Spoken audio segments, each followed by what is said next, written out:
Hello दोस्तों, मैं देवेंद्र कुमार आपका महावीर एजुकेशनल पार्क चैनल पर स्वागत करता हूं।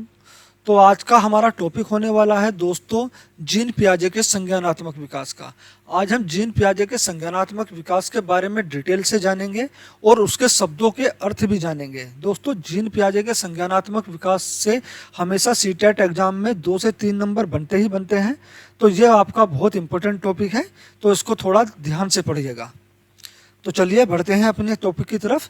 जीन पियाजे दोस्तों, सबसे पहले जो है हम जीन पियाजे के शब्दों के अर्थ जान लेते हैं कि जीन पियाजे ने जो अपने संज्ञानात्मक विकास के सिद्धांत में शब्द कहे हैं उनका अर्थ क्या क्या है। जैसे वस्तुओं की निरंतरता। दोस्तों, वस्तुओं की निरंतरता का क्या मतलब होता है? भले ही वस्तु आंखों से ओझल हो जाती है, मतलब दिखाई देना बंद हो जाती है, पर उसका अस्तित्व हमेशा बना रहता है। अब देखो कैसे। जैसे एक बहुत छोटा बच्चा है, शैशव अवस्था में है, खिलौनों से खेलता है, लेकिन अभी वो हाथ पैर चलाने जानता है, केवल चलना नहीं जानता, और उसके हाथ से कोई खिलौना या दूध की बोतल गिर जाती है, पलंग से नीचे, बेड से नीचे गिर जाती है। तो बच्चा क्या करता है? इधर उधर हाथ पैर मारने लगता है, क्योंकि बच्चे को पता है होता है कि दूध की बोतल या जो भी सामान मेरे हाथ में था, खिलौना था, टॉयज था, वो कहीं आसपास ही गिरा हुआ है। ठीक है, इसको कहते हैं वस्तुओं की निरंतरता। एक एग्जाम्पल और दे देता हूं दोस्तों।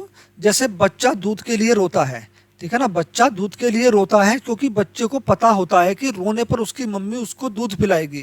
क्योंकि बच्चे को पता होता है कि उसकी मम्मी बेशक उसको दिखाई नहीं दे रही, पर उससे जो है इस बात का पता होता है कि मम्मी कहीं मेरी आसपास ही है।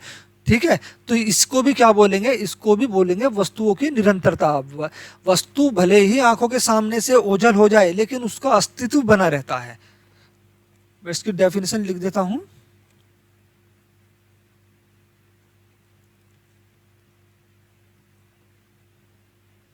भले ही वस्तु आंखों से ओझल हो जाए,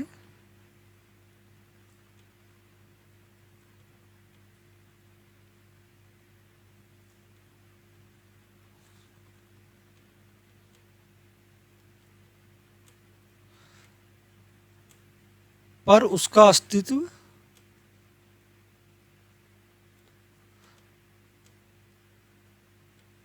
हमेशा बना रहता है।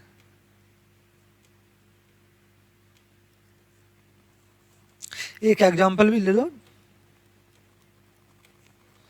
जैसे बच्चों का खिलौना गिरना।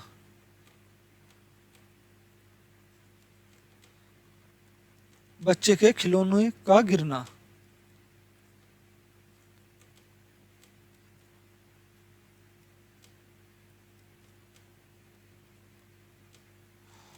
और खिलौने का दिखाई ना देना।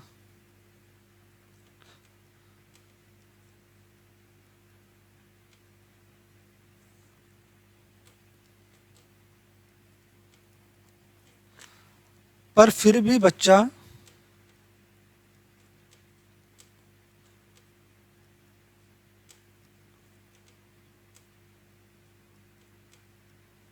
इधर उधर देखता है,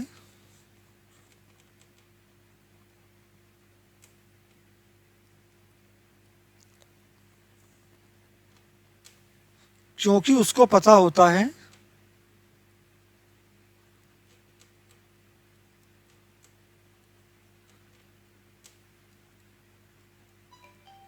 खिलौना आसपास ही है।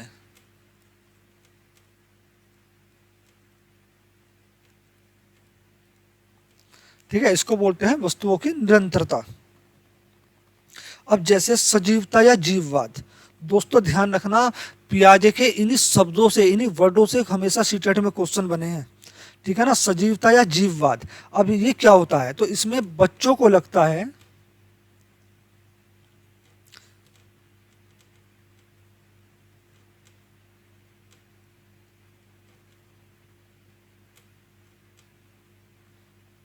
कि आसपास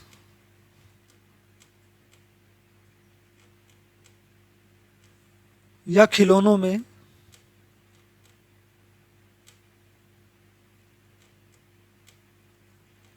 जीवन है। बच्चा क्या सोचता है खिलौनों के बारे में? कि ये भी हमारे की तरह जीवित है, इसमें भी जीवन है, ये भी बोल सकता है, बात कर सकता है। ठीक है, इसी को बोलते हैं सजीवता या जीववाद। अगला है दोस्तों संरक्षण का अभाव। संरक्षण के अभाव में क्या होता है दोस्तों, बच्चा मूल आकृति में थोड़ा सा भी परिवर्तन होने पर बच्चा जो है मूल आकृति को भूल जाता है। ठीक है ना। जैसे अब चलो पहले इसकी डेफिनेशन लिख देता हूं।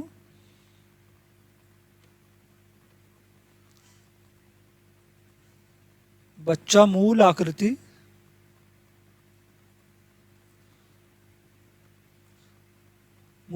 में थोड़ा सा परिवर्तन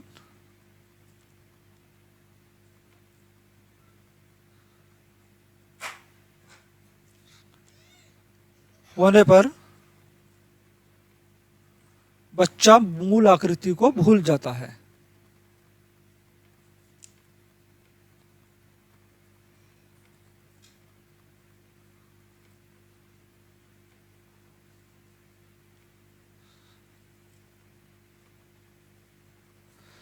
अब देखो मूल आकृति कैसे। देखो जो हमने पहली रेखा खींची, सपोज करो हमने कोई रेखा खींची, ये हुई हमारी मूल आकृति।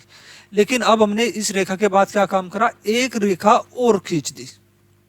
ठीक है, अब ये क्या बन गया, एक सरल रेखा से या दो रेखाओं से एक कोण बन गया। लेकिन हमारी मूल आकृति क्या थी, हमारी मूल आकृति थी ये वाली रेखा, और हमने इसमें ये वाली रेखा खींच के परिवर्तन कर दिया।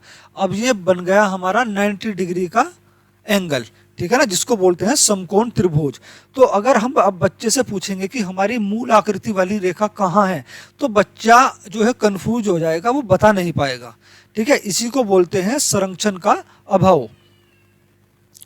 अगला है दोस्तों अविलोमता, अनुत्क्रमणशीलता,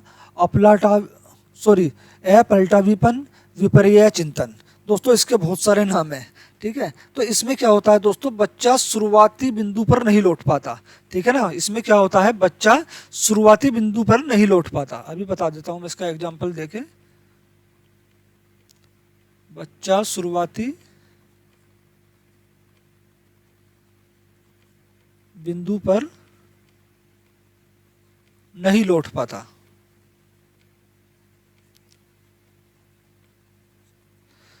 जैसे इसको एग्जाम्पल से समझो उसको भी। जैसे हमने वह बनाया, वैसे वन, हमने ये बनाया। ठीक है ना, और हमने इसी वैसे हमने क्या बना दिया, ये बन गया हमारा के कै। ठीक है ना, अब क्या हुआ, हमने वैसे क्या बना दिया। तो बच्चे से अब पूछेंगे हमारा वह कहाँ है, या वह को बताओ किस जगह है, वह इसमें से कहाँ छुपा हुआ है, तो बच्चा जो है वह नहीं बता पाएगा। ठीक है ना, तो इसी को बोलते हैं अविलोमता। अगला है दोस्तों परावर्तित क्रिया। परावर्तित क्रिया क्या होती है दोस्तों, जब बच्चे को कुछ क्रिया करनी आ जाती है या कुछ ऐसा आ जाता है जिसमें बच्चे को थोड़ा सा आनंद मिले या संतुष्टि मिले या ना भी मिले, अगर बच्चा किसी भी कार्य को करना सीख जाता है तो बच्चा उस कार्य को बार बार करता है। ये होती है परावर्तित क्रिया।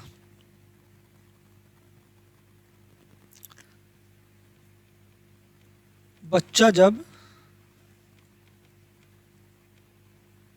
किसी चीज को सीख जाए या सीख जाता है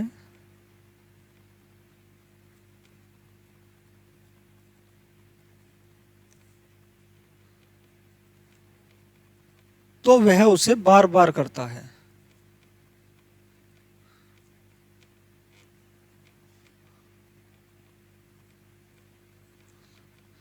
इसे ही परावर्तित क्रिया कहते हैं दोस्तों। अब इसको भी एक बार एग्जांपल से समझ लो। जैसे बच्चा है, कोई अंगूठा चूस रहा है, ठीक है ना, उसको गलती से अंगूठा चूसना आ गया, तो आप कितना ही उसका हाथ खींचो, ठीक है ना, लेकिन बच्चे को उसमें से पता है उसमें से कुछ निकल नहीं रहा है, ना ही उसमें से पानी निकल रहा है, ना ही उसमें से दूध निकल रहा है, लेकिन बच्चा फिर भी बार बार अंगूठा चूसेगा। तो ये कौन सी क्रिया हुई, ये हुई परावर्तित क्रिया। तो दोस्तों संरक्षण का अभाव, बच्चा मूल आकृति में थोड़ा सा भी परिवर्तन होने पर बच्चा मूल आकृति को भूल जाता है। अविलोमता, बच्चा शुरुआती बिंदु पर नहीं लौट पाता है। परावर्तित क्रिया है ना, बच्चा जब किसी चीज को सीख जाता है तो उसे बार बार करता है, जैसे अंगूठा चूसना। ठीक है, अगला शब्द है हमारा मूल प्रत्यात्मक व्यवहार। दोस्तों मूल प्रत्यात्मक व्यवहार क्या होता है? दोस्तों बच्चे के पास कोई अपनी भाषा नहीं होती है ना, बच्चे के पास कोई भाषा नहीं होती है। अब शैशव अवस्था में बच्चा क्या करेगा? वह बात थोड़ी करेगा, उसके पास कोई भाषा नहीं होती है, उसके पास अभी भाषा का ज्ञान नहीं होता है, तो वह बोलकर कुछ भी नहीं मांग सकता और अपनी जरूरतों को वह भाषा के माध्यम से प्रकट नहीं कर सकता, बल्कि क्रियाओं के माध्यम से प्रकट करता है, जैसे चूसना, निगलना, रोना, पीड़ा होने पर चिल्लाना, ये सब।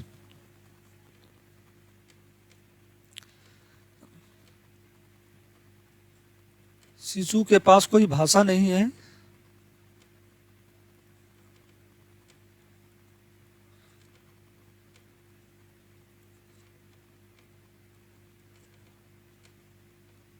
वह बोलकर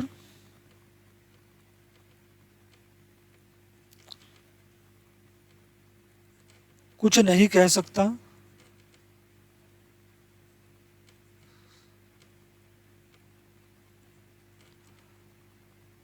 तो बच्चा अपनी जरूरत के लिए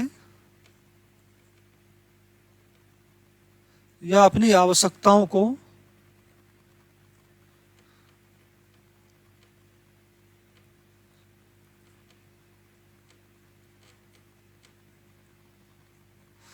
भाषा के माध्यम से नहीं,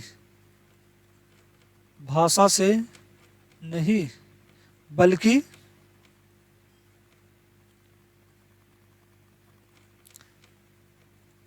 क्रियाओं के माध्यम से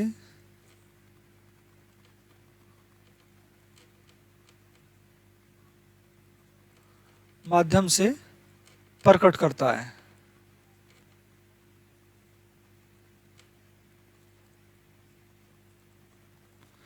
जैसे चूसना, निगलना, रोना, हंसना, पीड़ा होने पर चिल्लाना, ये सब क्या है? ये सब मूल प्रत्यात्मक व्यवहार है, ठीक है, जिनको बच्चा कह नहीं सकता अपनी भाषा के अभाव में, लेकिन क्रियाओं के द्वारा व्यक्त करता है। ये सब मूल प्रत्यात्मक व्यवहार होते हैं। लिख देता हूं, चलो मैं इसको भी। चूसना, निगलना, रोना, हंसना आदि। अगला है दोस्तों स्कीमा। दोस्तों बच्चे को आप बेवकूफ मत समझना, है ना, कि छोटा बच्चा है तो बेवकूफ है, वो कुछ समझ नहीं पाएगा। देखो पियाजे ने अपनी शुरू की लाइन में ही कहा था, बच्चा एक नन्हा वैज्ञानिक है, ठीक है, और वातावरण के बच्चे सक्रिय खोजबीन करता होते हैं। तो बच्चा कहीं से कहीं तक भी कमजोर नहीं होता है और ना ही बेवकूफ होता है। तो बच्चा न केवल योजना को समझता है, ठीक है ना, किसी स्कीम को समझता है, बल्कि सभी अलग अलग सूचनाओं को, जो भी सूचना बच्चा एकत्रित करता है, सीखता है, वो सभी सूचनाओं को दिमाग के अलग अलग खानों में रखता है। वो भी किस तरह से रखता है? एक व्यवस्थित क्रम में, एक क्रमबद्ध तरीके से। इसी क्रमबद्ध तरीके से जानकारियों को रखना स्कीमा कहलाता है।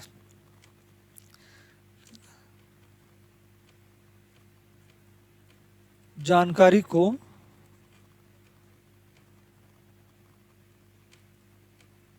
दिमाग के अलग अलग खानों में, अलग अलग खानों में व्यवस्थित क्रम में रखना स्कीमा कहलाता है।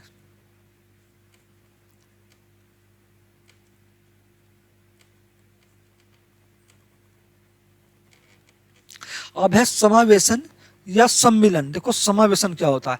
स्कीमा में क्या होता है? जानकारी को दिमाग के अलग अलग खानों में बच्चा व्यवस्थित क्रम में लगा देता है, ठीक है ना, एक क्रमबद्ध तरीके से फिट कर लेता है अपने माइंड में। अब है समावेशन या सम्मिलन। तो इसमें क्या होता है? बच्चा अपनी पुरानी जानकारी में नई जानकारी लगातार जोड़ता रहता है, ठीक है ना। पुरानी जानकारी में नई जानकारी को जोड़ना ही समावेशन कहलाता है।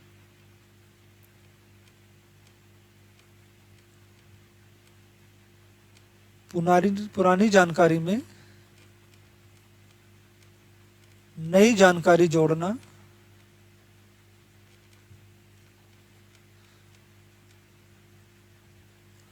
समावेशन है।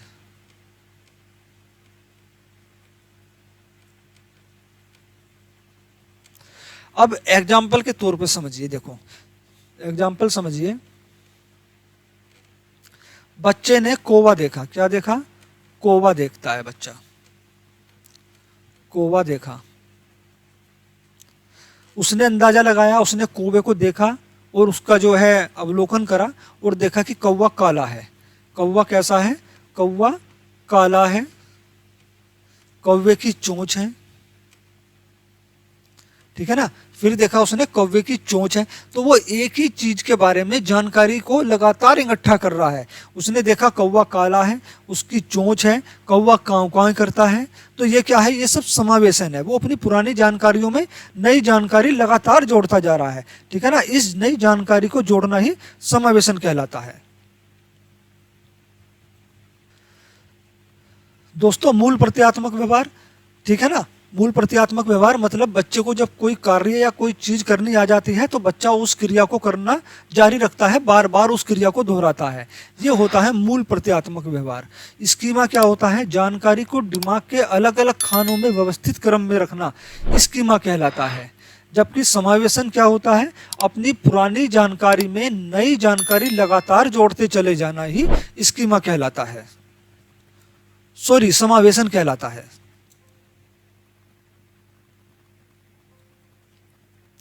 अगला है दोस्तों अनुकूलन।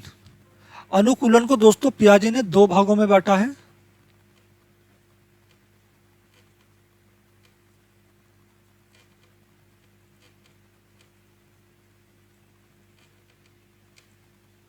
पहला है आत्मनातीकरण, दूसरा है समायोजन।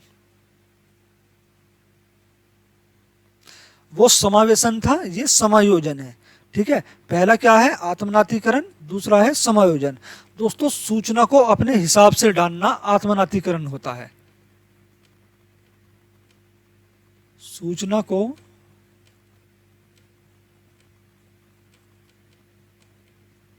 अपने हिसाब से डालना क्या होता है? आत्मनातीकरण होता है। जैसे कोई बच्चा गणित सीख रहा है या कोई शिक्षक उसको गणित पढ़ा रहा है, ठीक है ना, और एक शिक्षक उसको एक सवाल के कई उदाहरण देकर समझा रहा है, अलग अलग तरीके से समझाने की कोशिश कर रहा है। लेकिन बच्चा क्या है, जो भी उसको इजी लगेगा या जो भी उसको सूत्र या फॉर्मूला पसंद आएगा, जो भी तरीका उसको पसंद आएगा, वो उसी सूत्र या उसी फॉर्मूले से उस सवाल को करेगा। तो इसको होता है, इसको कहते हैं सूचना को अपने हिसाब से डालना, आत्मनातीकरण। जबकि समायोजन क्या है? पुरानी जानकारी में नई जानकारी के कारण जो विरोधाभास की स्थितियां होती हैं या विरोधाभास की स्थितियों में जानकारी का पुनर्गठन, ठीक है ना। पुनर्गठन क्या कहलाता है? समायोजन कहलाता है।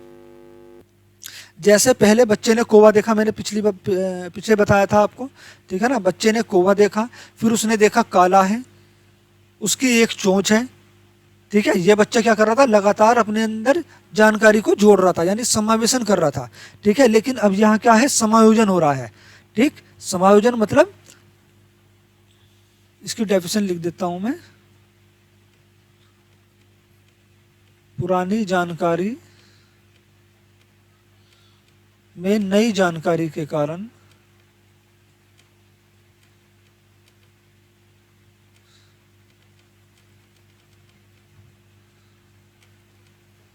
विरोधाभास की स्थिति, इस विरोधाभास के बारे में भी अभी मैं बताऊंगा आपको। विरोधाभास की स्थिति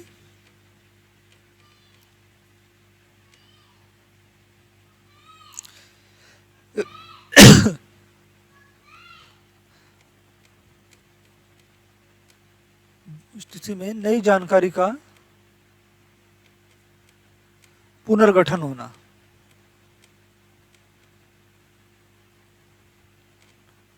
अब ये विरोधाभास क्या है? ठीक है, देखो दोस्तों, पहले बच्चे ने कौवा देखा, उसने देखा कौवा काला है, उसकी एक चोंच है और कौवा काई काई करता है, ठीक है। अब उसने एक कोयल देखी, ठीक है। अब क्या देखी उसने? कोयल देखी, वो भी काली है और उसकी भी चोंच है, ठीक है। कोयल भी काली है और कोयल की भी चोंच है। अब लड़का जो है पागल हो गया, बौखला गया, कह रहा यार ये उसके जैसा दिख तो रहा है लेकिन वो तो ये है नहीं, कौवा तो ये है नहीं।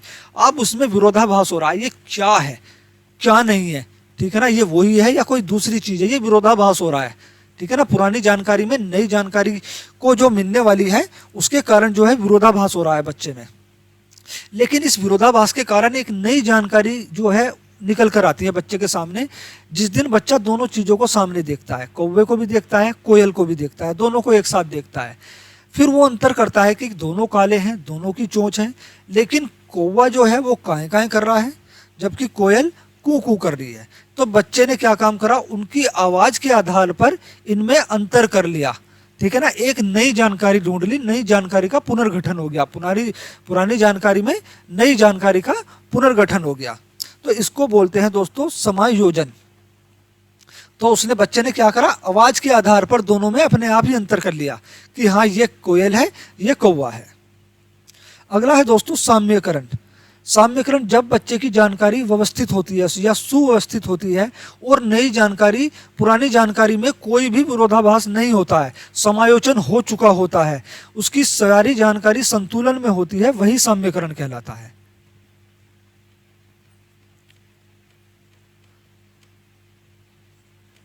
जब बच्चे की जानकारी सुव्यवस्थित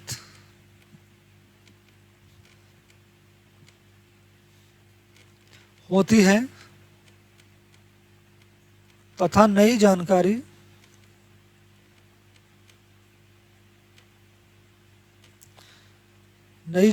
और पुरानी जानकारी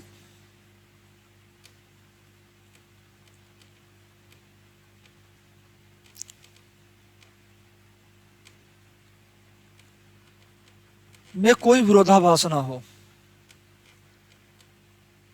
जब पुरानी जानकारी और नई जानकारी में विरोधाभास नहीं होगा तो समझ लो समायोजन हो चुका है, कोई विरोधाभास ना हो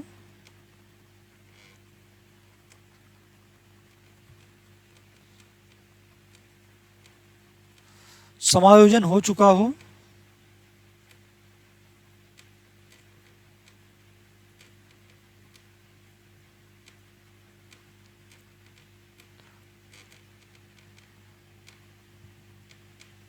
उसकी सारी जानकारी संतुलन में हो।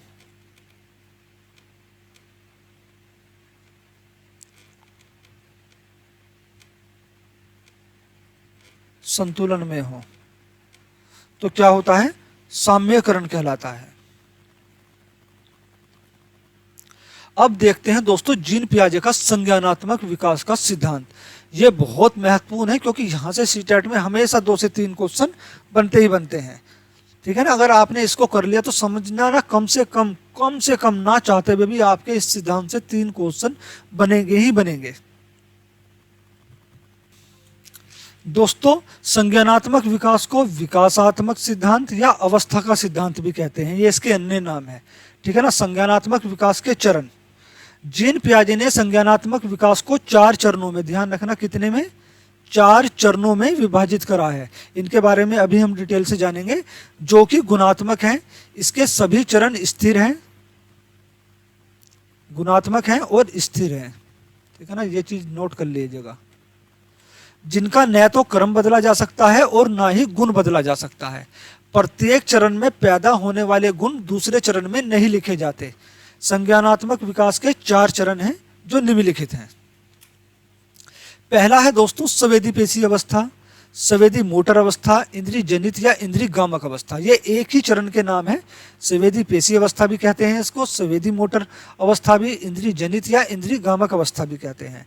ये कितने वर्ष के बच्चे में होती है, तो ये जन्म से, ठीक है ना, जन्म से 2 वर्ष के बच्चे में होती है, 2 वर्ष तक के बच्चे में होती है, या 0 से 2 वर्ष तक के बच्चे में होती है। जब बच्चा 0 से 2 वर्ष तक होता है, जन्म से 2 वर्ष तक की अवस्था में होता है, तो संज्ञानात्मक विकास के कौन से चरण में होता है, संवेदी पेशी अवस्था, संवेदी मोटर, इंद्रिय जनित या इंद्रिय गामक अवस्था में।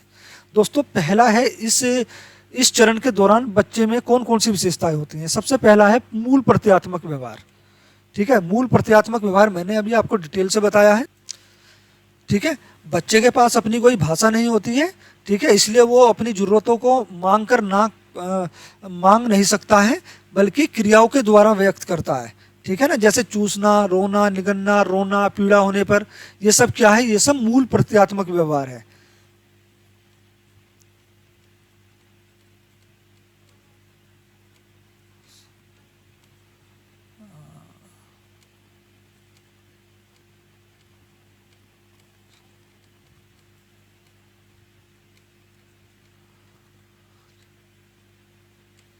ये सब क्या है दोस्तों, मूल प्रत्यात्मक व्यवहार है।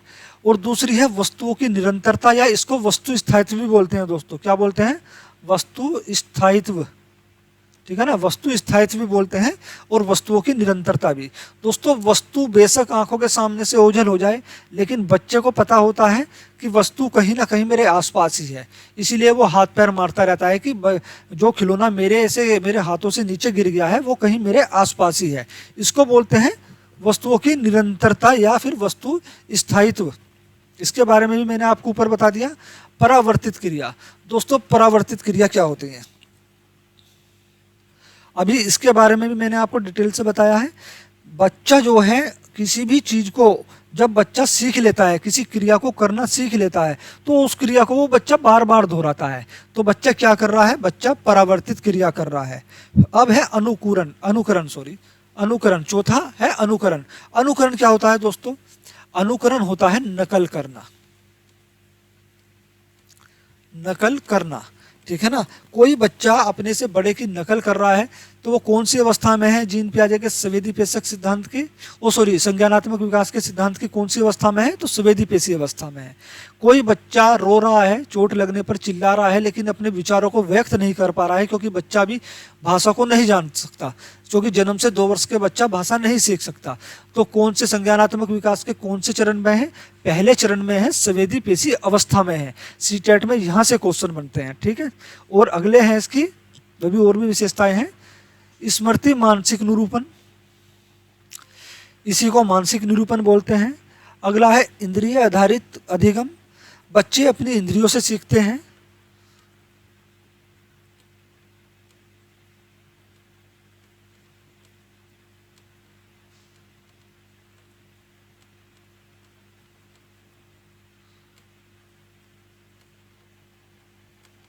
लक्ष्योन्मुखी व्यवहार, प्रतीकात्मक खेल की शुरुआत। प्रतीकात्मक खेल का मतलब होता है बच्चे जो है अपनी परछाई के साथ खेलते हैं। ठीक है ना, या फिर बच्चा जो है अपनी परछाई को दूसरा बच्चा समझता है, इसको बोलते हैं प्रतीकात्मक खेल।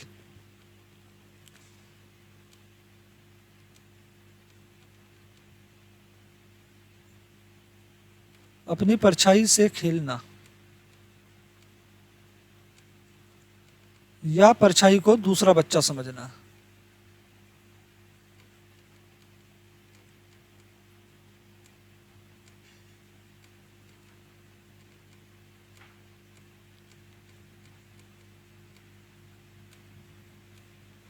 ये सब अभी तक जीन पियाजे के संज्ञानात्मक विकास के पहले चरण की अवस्था में है, संवेदी पेशी अवस्था। ठीक है, इंद्रिय गामक या इंद्रिय जनित अवस्था, उन सबकी विशेषताएं हैं ये। अगला चरण है दोस्तों पूर्व संक्रियात्मक अवस्था, संचालन अवस्था, पूर्व प्रत्यात्मक काल या पूर्व क्रियात्मक अवस्था। यह कितने वर्ष तक के बच्चे में होती है, तो संवेदी पेशी अवस्था थी हमारी जन्म से 2 वर्ष तक, ये होगी हमारी 2 से 7 वर्ष तक, 2 से 7 वर्ष तक के बच्चे में। ठीक है, इसमें क्या है, पूर्व संक्रियात्मक अवस्था में बच्चे दूसरे के संपर्क से ज्ञान अर्जित करते हैं। क्या करते हैं, दूसरों के संपर्क से ज्ञान अर्जित करते हैं, जैसे खेल से, अनुकरण नकल करके, चरित्र निर्माण और भाषा के माध्यम से अपनी जानकारी को बढ़ाते हैं। इस अवस्था में बालक अनुकरण में परिपक्वता प्राप्त कर लेता है, वो बहुत जल्दी दूसरों की नकल करके सीखना जो है सीखने लगता है। पूर्व संक्रियात्मक अवस्था को 2 भागों में बांटा गया है, जिसमें पहला है पूर्व संप्रत्यात्मक अवस्था। ये कितने वर्ष तक में होती है, ये होती है 2 से 4। ठीक है ना, जब बच्चा 2 से 4 वर्ष तक का होता है तब कौन सी अवस्था में होता है, वो पूर्व संक्रियात्मक अवस्था में है, लेकिन इसको 2 भागों में बांटा गया है। तो इसके पहला कौन सा है, पूर्व संप्रत्यात्मक अवस्था। दोस्तों अगर संप्रत्यात्मक अवस्था नहीं दे रखा है तो पूर्व संक्रियात्मक अवस्था ही राइट आंसर होगा। दोस्तों इसमें बच्चा निर्जीव वस्तुओं को सजीव समझता है। जैसे मैंने बताया ना जीववाद, अगर किसी बच्चे में जीववाद है तो वो जीन पियाजे के संज्ञानात्मक विकास के सिद्धांत के कौन से चरण पर है? दूसरे चरण पर है, पूर्व संक्रियात्मक अवस्था, और उसमें भी पूर्व संप्रत्यात्मक अवस्था में। ठीक है,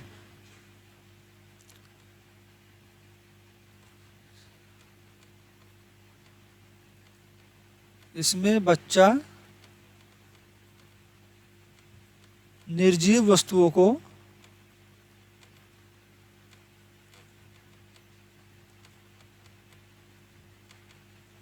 सजीव समझता है, और इस अवस्था में बच्चे में क्या है? संकेतों और भाषा का विकास, संकेतों और भाषा का विकास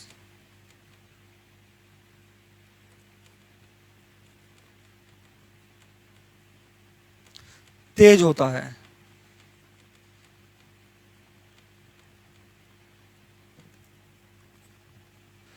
ठीक है दोस्तों, दूसरा चरण है पूर्व संक्रियात्मक अवस्था, संचालन पूर्व अवस्था, या पूर्व प्रत्यात्मक काल, पूर्व क्रियात्मक अवस्था। ये कब तक होती है बच्चे में?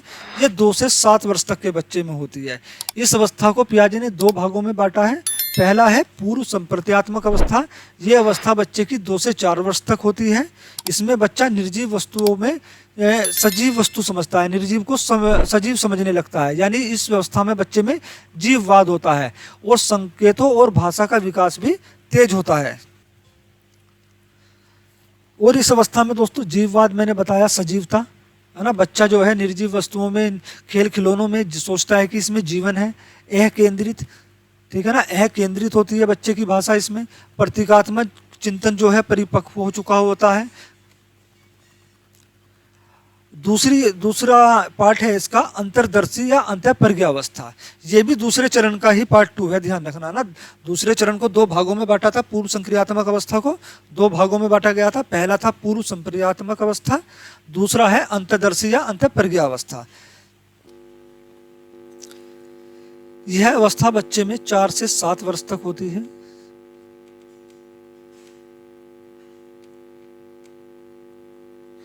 इसमें क्या होता है? बालक छोटी छोटी गणना, जोड़ घटाना आदि सीख लेता है ना बालक।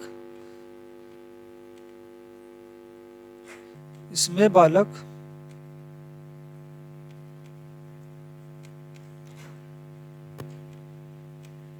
जोड़, घटाओ या फिर छोटी गणना, छोटी छोटी कैलकुलेट करना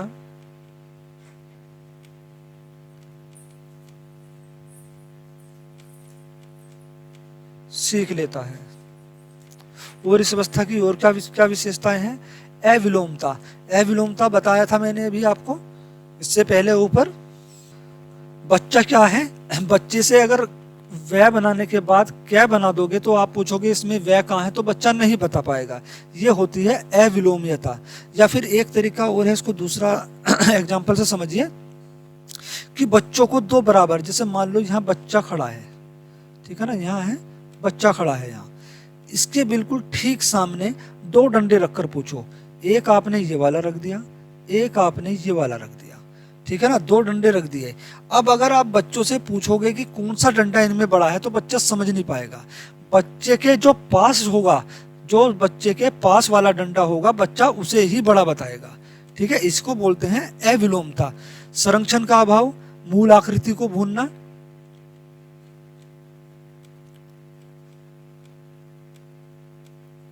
मूल आकृति को भूलना।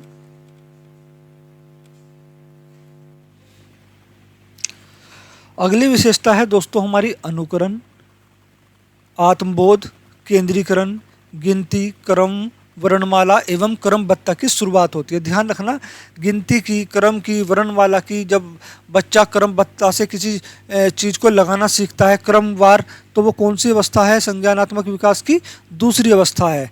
दूसरी अवस्था का क्या नाम है? पूर्व संक्रियात्मक अवस्था।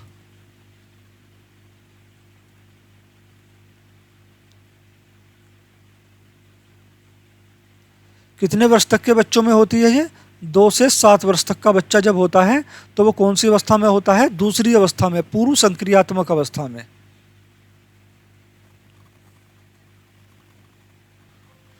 दोस्तों मूर्त संक्रियात्मक अवस्था, साकार अवस्था, ठोस अवस्था, अनौपचारिक संक्रियात्मक अवस्था, यह संज्ञानात्मक विकास का तीसरा चरण है और तीसरी अवस्था है। इसमें बच्चे की उम्र क्या होती है? 7 से 11 वर्ष तक। 7 से 11 वर्ष तक जब बच्चा होता है तो वो कौन सी अवस्था में होता है? मूर्त संक्रियात्मक अवस्था में, यानी तीसरी अवस्था में। इस अवस्था में बालक विधल्य जाना शुरू कर देता है, वस्तु और घटना के बीच समानता और अंतर समझने लगता है। इस अवस्था में बालक वर्गीकरण, क्रमानुसार, व्यवस्था व पर्यावरण के साथ अनुकूलन करना सीख लेता है। दोस्तों ये सभी जो हैं मूर्त संक्रियात्मक अवस्था की विशेषता है। जब इस अवस्था में बच्चा होता है तो बच्चों में कौन कौन से गुण आते हैं, है ना? वर्गीकरण, क्रमानुसार, व्यवस्था, पर्यावरण के साथ अनुकूलन करना सीख लेता है, ठीक है। और इससे अलावा क्या विशेषता है? विलोमिता। विलोमता के बारे में मैंने आपको बताया था कि बच्चा जो है अविलोमता, जो अविलोम्यता थी उसमें क्या होता है? बच्चा शुरुआती बिंदु पर लौटकर नहीं आ पाता। अगर हमने उसको वैसे क्या बनाना सिखाया, पहले हमने वह बनाया फिर क्या बना दिया, लेकिन अगर हम उससे पूछेंगे कि वह कहाँ है तो बच्चा नहीं बता पाएगा, तो वो थी अविलोम्यता। लेकिन यहाँ है विलोम्यता, अब बच्चा शुरुआती बिंदु पर लौट आता है।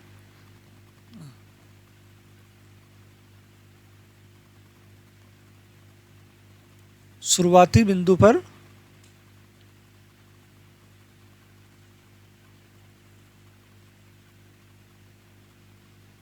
लौट आता है, क्योंकि इस अवस्था में बच्चा समझ जाता है कि मूल आकृति में कितना भी छेड़छाड़ होने पर मूल आकृति को भूलना नहीं है, और वो बड़े बड़े या बड़े डंडे या छोटे डंडे में अंतर कर लेता है, ठीक है। अब अगर बच्चे से पूछेंगे कि ये डंडा बड़ा है या ये डंडा बड़ा है, अगर लड़का यहाँ खड़ा है तो बच्चा बता देगा कि डंडा जो है ये वाला बड़ा है, ना कि ये वाला। पहले क्या था? अविलोमता में बच्चा इस वाले डंडे को बड़ा बता रहा था, लेकिन विलोमता का मतलब है अब बच्चा पहचान करना सीख गया है, शुरुआती बिंदु पर वापस आ सकता है। अब बच्चा बता सकता है कि बड़ा डंडा ये है, छोटा डंडा ये है। अगर बच्चे से पूछेंगे कि कै में से वह कहाँ है तो बच्चा इसको हटा के बता देगा कि वह ये है, ठीक है। शुरुआती बिंदु पर लौट आना ही विलोमता कहलाती है। विकेंद्रीकरण, संरक्षण, इस अवस्था में बच्चे में संरक्षण का अभाव नहीं रहता।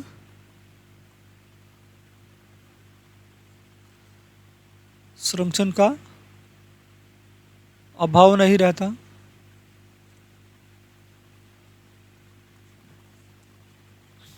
उसे पता होता है कि ऊर्जा अपना रूप बदलती है पर उसका नाश नहीं होता।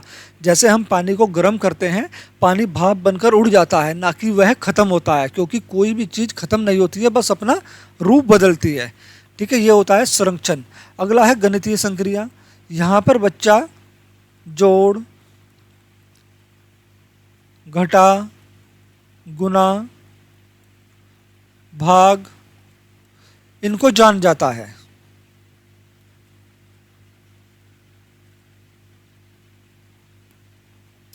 बच्चा गणितीय संक्रिया करना सीख लेता है। श्रृंखला, श्रृंखला का मतलब वही है कि किसी चीज़ को क्रमवार लगाना। जैसे अब हम बच्चे के सामने ये पहाड़ा लिख दें 2 का, 2, 4, 6, 8, 10, या फिर 3 का पहाड़ा लिख दें, 3, 6, 9, 12, 15, तो बच्चा बता सकता है कि ये पहाड़ा न होकर एक निश्चित क्रम में बढ़ती हुई श्रृंखला है। बढ़ती हुई, देखो यहाँ पे 1 का अंतर आना ना, 2 और 2 4, इसमें 2 जोड़े 6, इसमें जो 2 जोड़े 8, इसमें 2 जोड़े 10, ठीक है। ऐसे ही इसमें 3 जोड़े 3 जोड़े फिर 6, फिर इसमें 3 जोड़े 9। तो बच्चे को पता है कि ये एक पहाड़ा न होकर निश्चित क्रम में बढ़ती हुई श्रृंखला है जो आगे की तरफ बढ़ रही है। अगला है समानता। वो है बच्चा जो है 2 वस्तुओं में अंतर कर सकता है।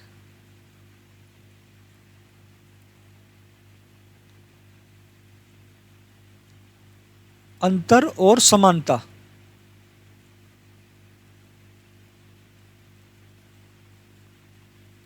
कर सकता है,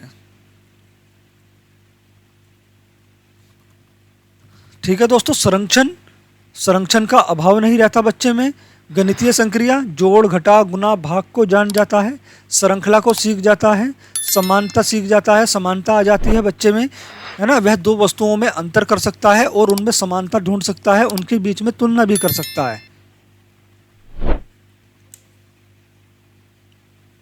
अगला है वस्तु निष्पादन, कार्य कारण संबंध, वर्गीकरण। बच्चा वर्गीकरण कर सकता है, वर्गों में बांट सकता है, समूह में बांट सकता है चीज़ों को। संख्या, भार, क्षेत्र की समस्या, इन सभी समस्याओं को बच्चा अब हल कर सकता है। बच्चा क्रमवार किसी भी चीज़ को क्रम में लगा सकता है, उल्टा भी और सीधा भी, यानी आरोही और अवरोही क्रम को जानने लगता है। आरोही व अवरोही क्रम।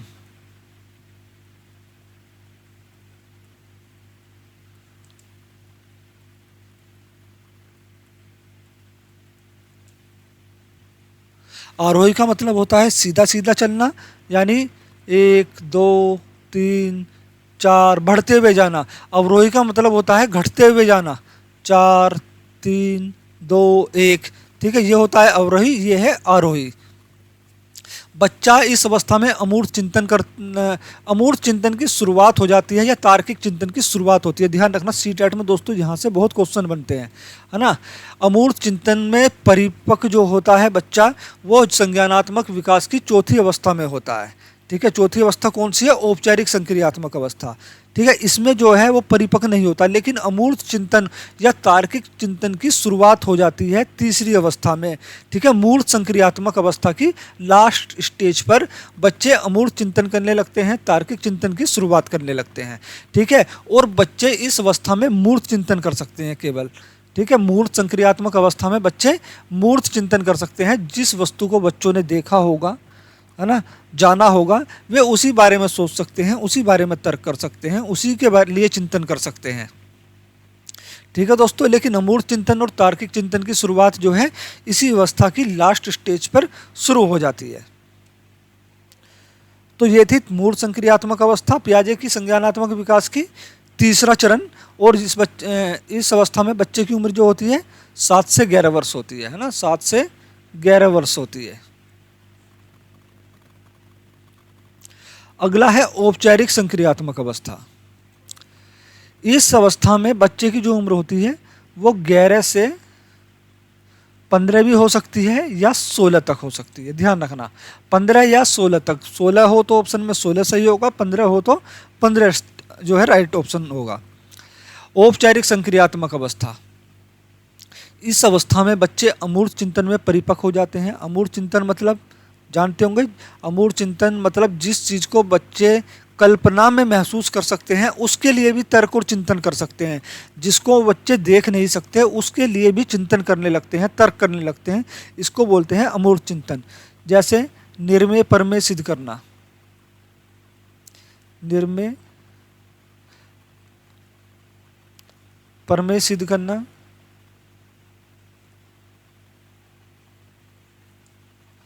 कोनों का मान निकालना,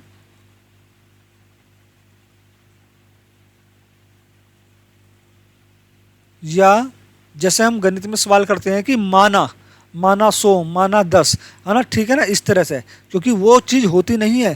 ठीक है ना, वो चीज़ कभी होती नहीं है, लेकिन उसको एक कल्पना में रख लेते हैं हम अपनी। इसी को बोलते हैं अमूर्त चिंतन। तो माना या फिर वस्तु ना होने पर भी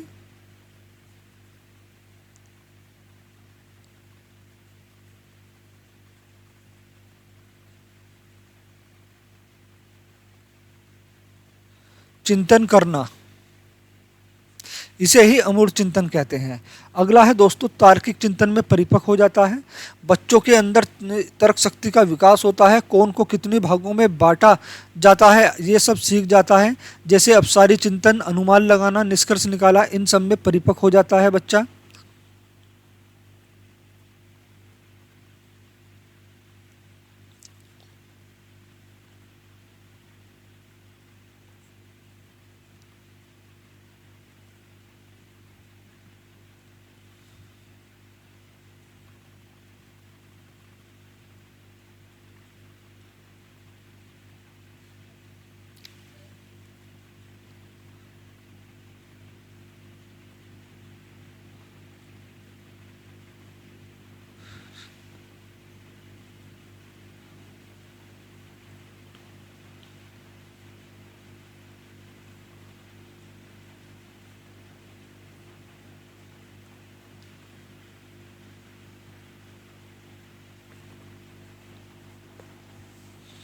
चौथा है दोस्तों संज्ञानात्मक चिंतन। संज्ञानात्मक चिंतन क्या होता है दोस्तों? संज्ञानात्मक चिंतन होता है कि अब एक ही समस्या को बच्चा कई तरह से हल कर सकता है ना। किसी एक सवाल को कई तरह से हल करना या किसी एक समस्या को कितनी और तरह से हल करना, अलग अलग तरह से हल करना, ठीक है। तो ये होता है संज्ञानात्मक चिंतन।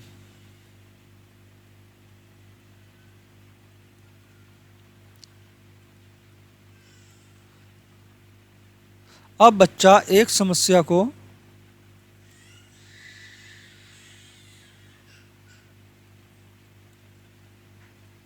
कई तरह से हल कर सकता है।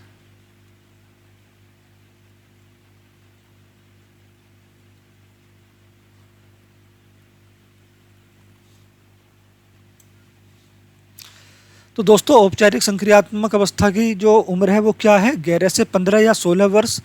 इस अवस्था में बच्चे अमूर्त चिंतन करने लगते हैं। निर्मेय परमेय सिद्ध करना, कोनों का मान निकालना, वस्तु ना होने पर भी चिंतन करना, उनके बारे में कल्पना कर लेना ही अमूर्त चिंतन कहलाता है। तार्किक चिंतन में परिपक्व हो जाते हैं। तार्किक चिंतन मतलब बच्चों के अंदर तर्क शक्ति का विकास होता है। बच्चे अपसारी चिंतन करना शुरू कर देते हैं। अपसारी चिंतन का मतलब होता है कि बच्चे खुले अंत वाले प्रश्न कर सकते हैं, ठीक है ना। अब बच्चे ऐसा भी कोई प्रश्न का जवाब दे सकते हैं जिसका उत्तर एक ना होकर अलग अलग हो। ऐसे प्रश्नों का भी जवाब देना या उत्तर देना अपसारी चिंतन कहलाता है। बच्चे अनुमान लगाना सीख जाते हैं, निष्कर्ष निकालना सीख जाते हैं। संज्ञानात्मक चिंतन, अब बच्चे एक समस्या को अलग अलग तरीके से हल कर सकते हैं। एक ही समस्या को एक ही बच्चा जो है कई तरह से हल कर सकता है। इसको बोलते हैं संज्ञानात्मक चिंतन। दोस्तों वीडियो अच्छी लग रही है तो प्लीज़ वीडियो को लाइक करें, दोस्तों के साथ शेयर करें, और जो लोग नए हैं हमारे चैनल पर वो प्लीज़ चैनल को सब्सक्राइब कर लें, साथ में बेल आइकन भी दबा लें।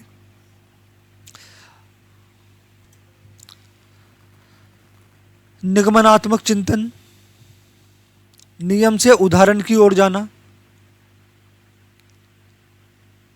नियम से उदाहरण की ओर।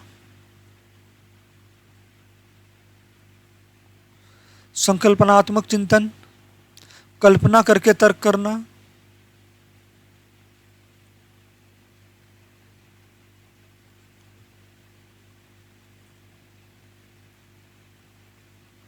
न्याय निगमन परिपक्व, जैसे दिए गए कथनों से अप्रत्यक्ष निष्कर्ष निकालना। कभी कभी गणित के सवाल में होता है ना, निष्कर्ष ये या इसका निष्कर्ष निकालिए, अगर फलाना ये है तो इसका निष्कर्ष क्या होगा, इस तरह से।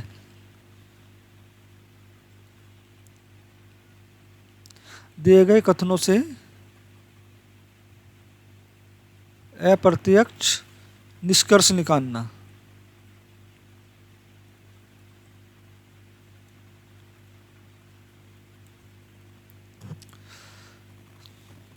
दोस्तों ये पियाजे के संज्ञानात्मक विकास का चौथा चरण है जिसका नाम है औपचारिक संक्रियात्मक अवस्था। इस अवस्था में बच्चे की उम्र कितनी होती है? 11 से 15 या 16 वर्ष तक। इस अवस्था की विशेषता क्या होती है? बच्चे अमूर्त चिंतन करने लगते हैं, चिंतन करने नहीं लगते हैं, मतलब चिंतन अमूर्त चिंतन में परिपक्व हो जाते हैं, ठीक है ना। और तार्किक चिंतन में परिपक्व हो जाते हैं, संज्ञानात्मक चिंतन करने लगते हैं, निगमनात्मक चिंतन करते हैं, संकल्पनात्मक चिंतन करने लगते हैं, न्याय निगमन परिपक्व हो जाते हैं, ठीक है। ये संज्ञानात्मक विकास के 4 चरण खत्म हुए। अब देखते हैं जीन पियाजे की कुछ पुस्तकें। जीन पियाजे की कुछ प्रमुख पुस्तकें हैं, जैसे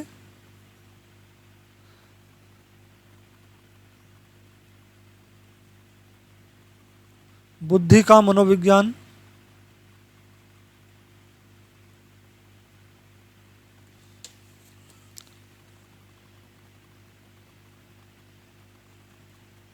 बच्चों का भाषा और विचार,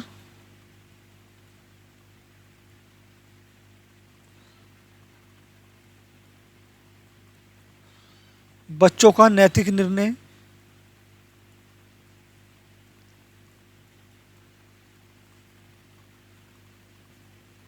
बच्चों का मनोविज्ञान,